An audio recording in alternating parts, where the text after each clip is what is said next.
Everyone knows spot reduction is a myth, right? Not so fast, mister.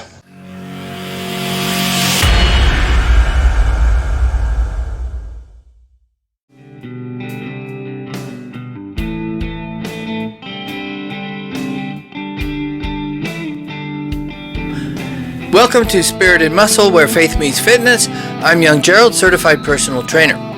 A friend recently asked me how to lose stubborn belly fat. My initial response was to tell him that belly fat is usually the last to go and to focus on losing fat overall. After all, everyone knows spot reduction is a myth, right? Not so fast, mister. Actually, research and anecdotal evidence suggests that spot reduction is possible. What is spot reduction?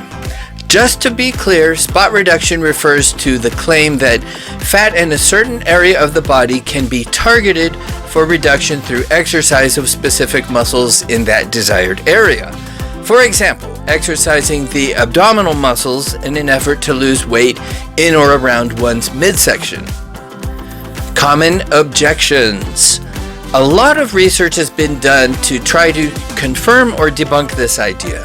One study done in 2013 had participants do one really big set of leg press with their non-dominant leg of 960 to 1200 reps using light weight 3 times a week for 12 weeks. They found, and I quote, "no significant changes in bone mass, lean mass, or fat percentage were observed in both the control and the trained leg." In other words, doing 1,000 reps 3 times a week for 12 weeks did not result in spot reduction of the targeted area. Another study set out to determine the effect of abdominal exercise on abdominal fat. The participants were divided into 2 groups. One who performed 7 abdominal exercises for 2 sets of 10 repetitions each, 5 days a week for 6 weeks, and the control group received no intervention. And all participants maintained an isocaloric diet throughout the study.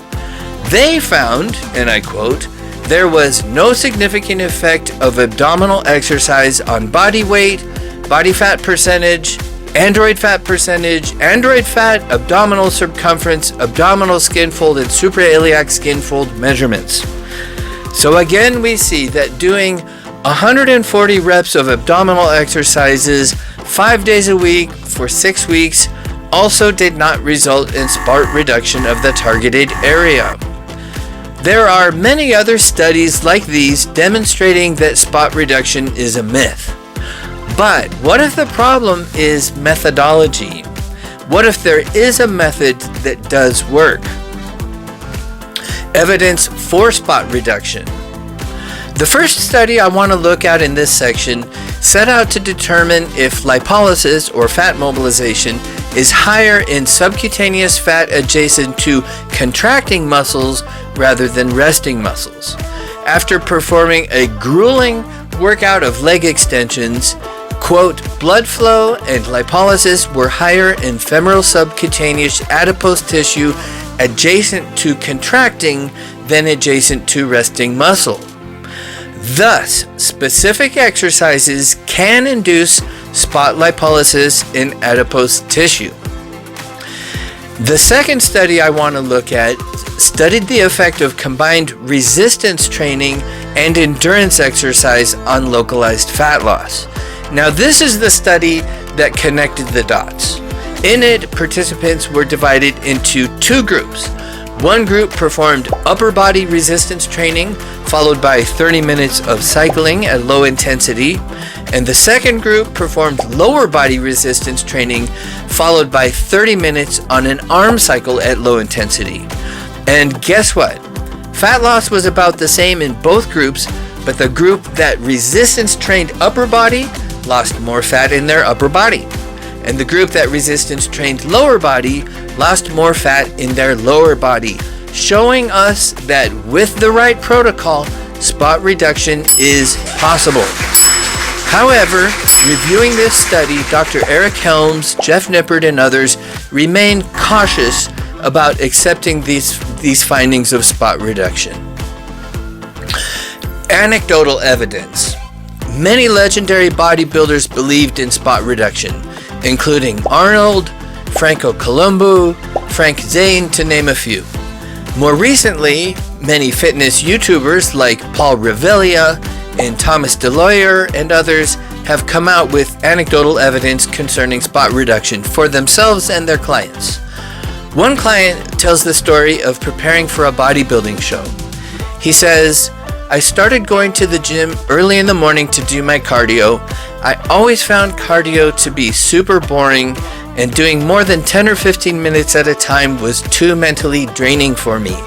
So I'd do 10 minutes of cardio, then some ab work. 10 more minutes of cardio, then some more ab work, etc.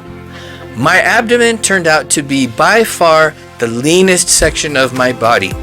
It wasn't until years later that I read an article that explained the science behind spot reduction." How to lose belly fat. Okay, the part you've been waiting for. Now that it's pretty clear that spot reduction is possible, I want to give you the simple protocol to losing stubborn belly fat. First, you must be in a sustainable calorie deficit for a decent period of time, meaning you want to get down to within 10 or 15 pounds of your target weight.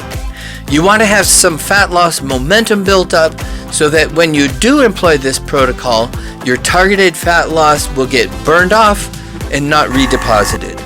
Now, I realize this is easier said than done, so I created a free resource to help you get into a sustainable calorie deficit.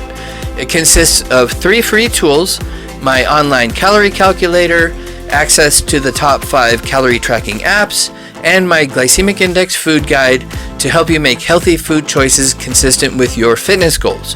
It's totally free, my gift to you. To learn more or pick one up, just go to spiritandmuscle.com/calories, and the link's also in the description. Next is the actual exercise protocol, consisting of 2 parts. The first part is to resistance train your trouble area, in this case belly fat. So you'll want to do core exercises such as the plank, crunches, and leg lifts. Or say if you wanted to lose upper arm fat, you'd want to do tricep exercises. This will increase blood flow and lipolysis or fat mobilization in the target areas. Next, you'll do about 30 minutes of low-intensity, steady-state cardio. Research has shown that low-intensity cardio is very effective at burning fat for energy. And again, remember, you want to be in a calorie deficit so the fat doesn't get redeposited. What does the Bible say about it? Of course, the Bible doesn't speak directly to the topic of spot reduction, and there's nothing wrong with wanting to look and feel your best, but we must always be on our guard against pride. Romans 12 verse 3 warns us, "Do not think of yourselves more highly than you ought, but rather think of yourself with sober judgment, in accordance with the faith God has distributed to each of you." So stay humble and stay close to God throughout your fitness journey. For more about how to create a sustainable calorie deficit, click here. Or to check out my video on why Christians should care about fitness, click over here.